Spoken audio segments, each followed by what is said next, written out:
நம்ம ஓபிஎஸ் அவருடைய ஸ்பெஷாலிட்டி என்னன்னு கேட்டா, எப்பவுமே சிரிச்ச முகமாகத்தான் இருப்பார். கூட பாருங்க, அதுதான் அவருடைய பண்பு. பொதுவா ஒருத்தரை ஒருத்தர் முறைச்சுக்கிட்டாதான் பிரச்சனை ஆகும். ஆனா நம்ம ஓபிஎஸ் அவர்களுக்கு அவருடைய சிரிப்பே ஒரு காலத்தில் அவருக்கு பிரச்சனை ஆயிடுச்சு.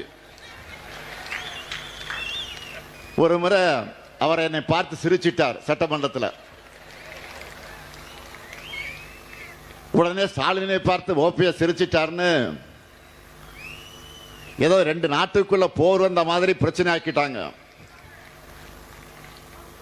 அரசியல்ல 1000 விமர்சனங்கள் இருக்கலாம். ஆனா சட்டமன்றத்திலையும் பொதுவெளியிலையும் ஒருத்தர் சந்திக்கும் போது நலம் விசாரிக்கிறது அரசியல் மாண்பு, அதுதான் பண்பாடு. அப்படித்தான் அப்ப முதலமைச்சராக இருந்த சகோதரர் ஓபிஎஸ் அவர்களை பார்த்து மரியாதைக்காக வணக்கம் வச்சன். அவரும் சிரிச்சார். உடனே இதை குற்றச்சாட்டா ஆக்கிட்டாங்க. ஆனா யார் என்ன சொன்னாலும் தன்னுடைய பண்பை மாற்றிக்காம அமைதியோடவும் அன்போடவும் அதே சிரித்த முகத்தோடு இன்றைக்கும் இருக்கிறார் நம்ம ஓபிஎஸ் அவர்கள். அமைதியும் புன்னகை மட்டுமல்ல, ஓபிஎஸ் சொன்னா ஞாபகத்துக்கு வரக்கூடிய ஒரே சொல் விசுவாசம். மறைந்த அம்மையார் ஜெயலலிதா அவர்கள் தான் அமர்ந்த முதலமைச்சர் இருக்கையில் நம்முடைய ஓபிஎஸ் அவர்களை 2 முறை அமர வச்சார். தன்கிட்ட ஒப்படைச்ச அந்த அரசாட்சிய எந்த துரோகமும் இல்லாம திருப்பி ஒப்படைச்ச நேர்மைக்கு சொந்தக்காரர்கள் தான் ஓபிஎஸ். அதனாலதான் அம்மையா ஜெயலலிதா அவர்களை சகோதரர் ஓபிஎஸ் அவர்களை பற்றி புகழ்ந்து பேசியிருக்கிறார். விசுவாசத்திற்கு ஒரு ஓபிஎஸ்னா துரோகத்திற்கு அடையாளமாக இருக்கிறவர் தான் பழனிசாமி அவர்கள். கூவத்தூர்ல அம்மையார் சசிகலா காலில் ஊர்ந்து தவழ்ந்து போய் முதலமைச்சராயிட்டு அந்த அம்மையாரை நோக்கிய நீ எனக்கு பதவி வாங்கி தந்தாயா என்று ஒருமையிலே கேட்டவர் தான் பழனிசாமி அவர்கள். அவர் இன்னும் என்னவெல்லாம் சொல்லியிருப்பார் என்று நம்முடைய சகோதரர் ஓபிஎஸ் அவர்களுக்கு நன்றாக தெரியும். பழனிசாமி அவர்களை பொறுத்த வரைக்கும் தன்னை காப்பாற்றிக் கொள்ள எது வேண்டுமானாலும் செய்வார். அவருடைய உச்சக்கட்ட துரோகம் என்ன தெரியுமா? தன்னை காப்பாற்றிக்க மக்கள் திலக எம்ஜிஆர் உருவாக்கிய அம்மையார் ஜெயலலிதா அவர்களால் வளர்க்கப்பட்டிருக்கக்கூடிய இயக்கத்தையே இன்னைக்கு அடமானம் வச்சிருக்கிறார் பழனிசாமி. பழனிசாமி என்ன நினைக்கிறார்னா, பாஜக தனக்கு நல்லது செய்யும்னு நினைக்கிறார். உண்மையிலேயே பாஜக யாருக்கும் நல்லது செய்யாது. இன்றைக்கு கூட நீங்க செய்திகள்ல பார்த்திருப்பீங்க. நாளைக்கு மகளிர் தினத்தை அடிப்படையாக வச்சு இன்னைக்கு சிலிண்டர் விலைய 60 ரூபாய் உயர்த்தி மகளிருக்கு பரிசு கொடுத்திருக்கிறாங்க. கடந்த 2024ஆம் ஆண்டு 100 ரூபாய் குறைச்சது தேர்தலுக்கான பம்மாத்துன்னு நிரூபிச்சிருக்கிறார் பிரதமர் மோடி அவர்கள். 2024 கோடிக்கணக்கான குடும்பங்களோட நிதி சுமையை குறைக்கிறோம்னு 100 ரூபாய் குறைக்கிறோம்னு சொன்னவர் இன்னைக்கு எதுக்கு சுமையை ஏற்றி இருக்கிறார்? வார்த்தைக்கு வார்த்தை நாரி சக்தின்னு சொன்னவங்களுக்கு இன்னைக்கு அந்த பெண் சக்தி கண்ணுக்கு தெரியலையா? பெண்களுக்கு அதிகாரம் அளிக்கிறதா சொல்லிட்டு வாக்கு திரட்டு மாதிரி அவங்களுடைய பணத்தையும் பறிக்கிறது நியாயமா?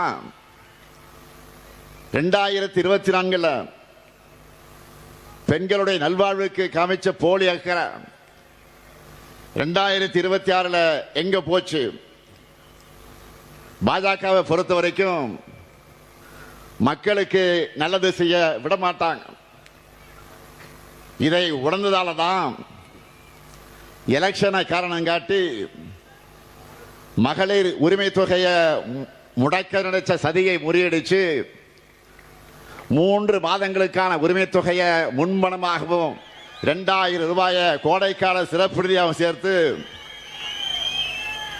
1,31,00,000 மகளிருக்கு 5,000 ரூபாய் வழங்கியிருக்கிறோம்.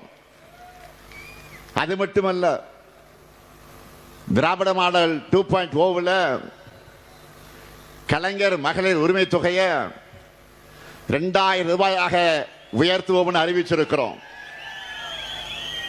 மக்களுக்காக பார்த்து பார்த்து திட்டங்களை தீட்டி நன்மைகளை செஞ்சு மக்களுக்கு கொடுத்தா அதுதான் திமுக.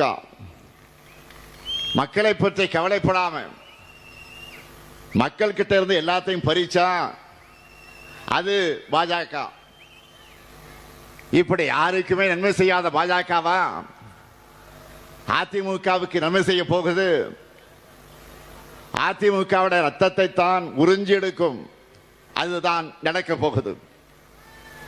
இதுல பழனிசாமிக்கு ஏதாவது டவுட் இருந்தா இதுக்காவது அவர் கொஞ்சம் தலையை தூக்கி பீகார்ல நடக்கிறத பார்க்கணும். 10 முறை முதலமைச்சராக இருந்த மாண்புமிகு நிதிஷ்குமார பாஜக பந்தாடிச்சு.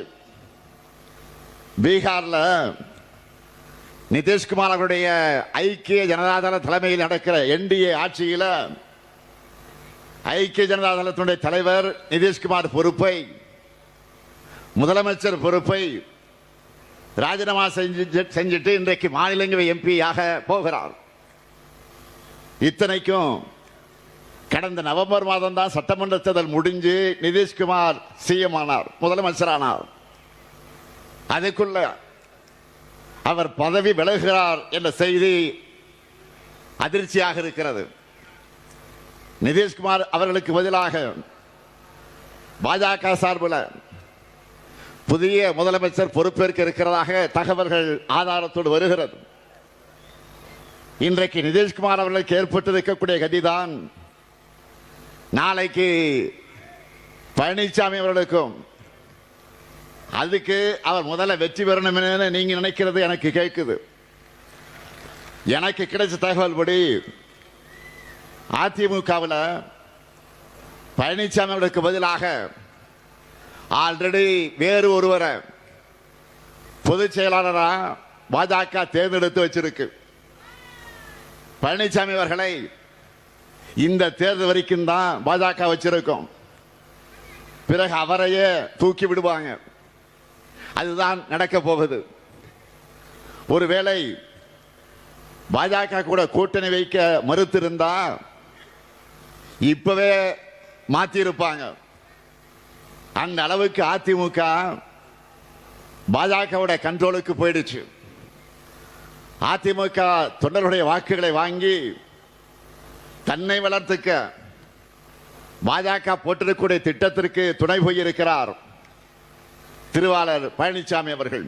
1,27,00,000 மனங்களை வென்ற தந்தி டிவி யூடியூப் சேனல். தவிர்க்க முடியாத தம்ப்நெயில்ஸ், கலக்கலான கான்டென்ட்ஸ். நீங்களும் இந்த குடும்பத்தில் இணைய இப்பவே சப்ஸ்கிரைப் பண்ணுங்க.